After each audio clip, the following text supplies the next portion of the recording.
Saya ingin maklumkan bahawa Rang Undang-Undang Keuangan Awam dan Tanggungjawab Fiskal 2023 untuk bacaan kali pertama telah saya buat semalam, dan untuk bacaan kali kedua ialah pada hari esok.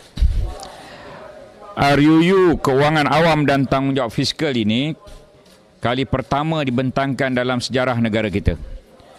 Ia adalah suatu RUU yang amat penting bagi melaksanakan apa yang kita panggil sebagai kebertanggungjawaban ataupun accountability.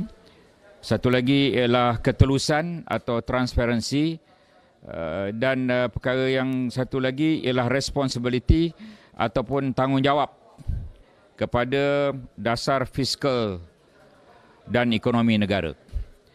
Kita telah menetapkan dari segi dasarnya hendaklah diputuskan di Dewan Rakyat, dan dari segi angka yang ingin dicapai itu juga diluluskan di Dewan Rakyat. Ada 4 perkara dari segi numerical ataupun angka yang perlu dicapai dalam FRA ini. Yang pertama, perbelanjaan pembangunan tahunan sebagai peratusan kepada KDNK sekurang-kurangnya 3% atau lebih. Saya ingin maklumkan bahawa perbelanjaan pembangunan tahunan sejak tahun 2015 selama 9 tahun puratanya ialah 4%. Jadi kita hendaklah mencapai 3% atau lebih. Purata 9 tahun 4%. Perkara pertama ni agak mudah untuk dicapai dari segi kebertanggungjawaban Menteri Keuangan dan seluruh yang berkaitan dengannya, tetapi tidak terlibat kerajaan negeri. Akta ini hanya terlibat kerajaan pusat dan ia hanya terlibat dalam badan-badan berkanun di bawah kerajaan pusat.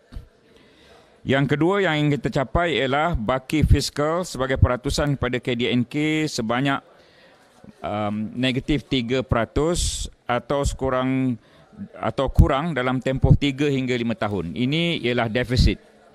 Defisit hendaklah 3% atau kurang dalam masa 3 hingga 5 tahun. Setakat ini, defisit ni kita berusaha sungguh-sungguh.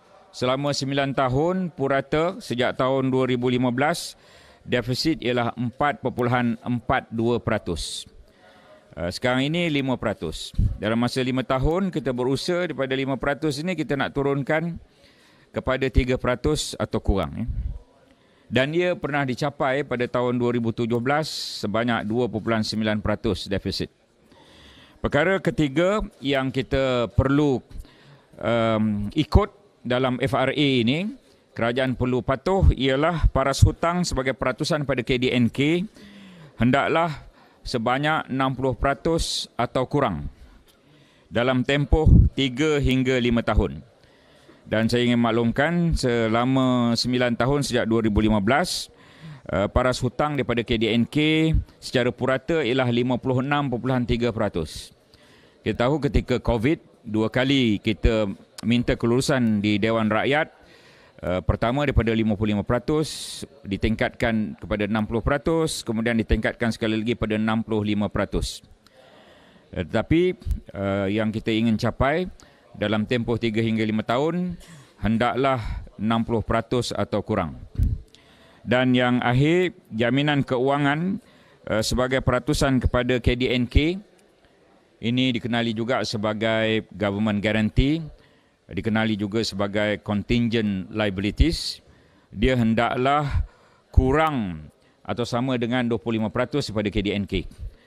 Setakat ini, sejak 2015, tahun ini kita tak dapat lagi menganggar. Sejak tahun 2015 selama 8 tahun. Ini purata 8 tahun, jumlahnya 17.8%. Jadi, kali pertama kita adakan perkara ini, dan kita harap ia memberikan satu berita kebertanggungjawaban yang sangat penting yang telah kita usahakan untuk kita bentangkan sekian lama, Tapi akhirnya akan dibentangkan esok, insya-Allah, tengah hari selepas sesi soal jawab. Saya baru saja memberikan taklimat dengan Dr. Masura dan YB Steven Sim dengan ahli-ahli parlimen kerajaan mengenai RUU yang akan kita bentangkan ini.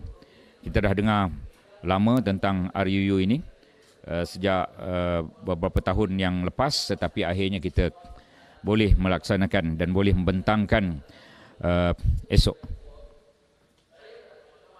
Ada apa-apa soalan? Kita dah bagi dah, ya, dah bagi. Tolong serahkan press release kepada semua.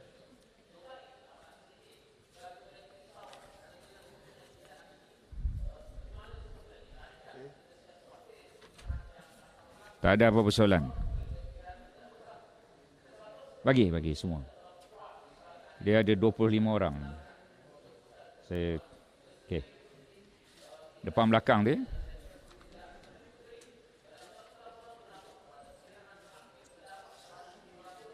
Dah. Selalu banyak soalan, hari ini tak ada. Sudah. Bilakah tarikh berkuat kuasa? Itu dalam RUU disebut bahawa ia adalah kuasa Menteri Kewangan untuk meletakkan tarikh berkuat kuasa. Dari segi logiknya kemungkinan seawal mungkinlah. Tetapi perkara ini kita bentangkan esok supaya dia menjadi salah satu perkara utama dalam bajet pada hari Jumaat. Dah. Kemudian ada beberapa kebimbangan daripada ahli-ahli parlimen yang bertanya apakah yang berlaku jika wujud tempoh seperti COVID-19 yang lalu. Bererti ada penyimpangan daripada angka 4 perkara yang kita nyatakan. Katalah kita terpaksa meningkatkan kadar hutang, nisbah hutang lebih pada 60%.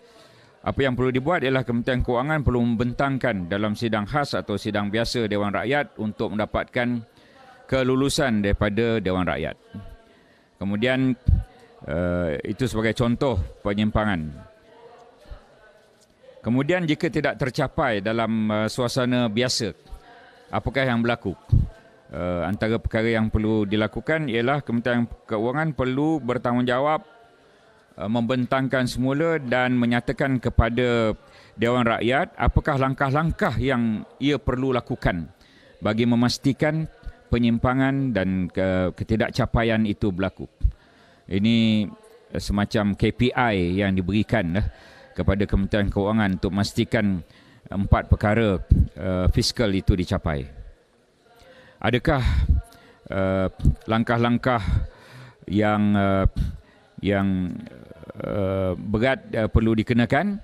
Dia tidak terlibat denda, tidak terlibat letak jawatan, tidak terlibat penjara dan sebagainya. Itu tidak berlaku lah. Yang penting ialah Kementerian Kewangan bertanggungjawab kepada Dewan, bertanggungjawab kepada Parlimen. Itu yang penting. Yang sebelum ini tidak berlaku perkara itu, ya. Kita boleh menambah, kita boleh mengurang, kita boleh tak capai, tapi tidak melibatkan pertanggungjawaban. Kita juga menambah laporan-laporan yang sedia ada dengan laporan-laporan baru di Dewan Rakyat. Sebagai contoh, tidak pernah berlaku separuh tahun laporan keuangan mesti dilakukan. Kita kena melakukan laporan pencapaian bajet setengah tahun pada bulan September tiap-tiap tahun apabila FRA ini dilaksanakan. Dan untuk kali ini, kali pertama, kita telah keluarkan dan boleh dilihat di laman web www.mrf.gov.my. Kita keluarkan baru di bulan 9 laporan pencapaian prestasi keuangan setengah tahun dan perbelanjaan setengah tahun. Jadi perkara ini adalah salah satu perkara yang laporan baru daripada hasil FRA ini. Walaupun FRA belum dilaksanakan, kita dah mulakan. laporan setengah tahun. Ya. Terima kasih. Kandungan-kandungan dalam bajet itu jangan tanya saya. Terima kasih semua sekali. Assalamualaikum.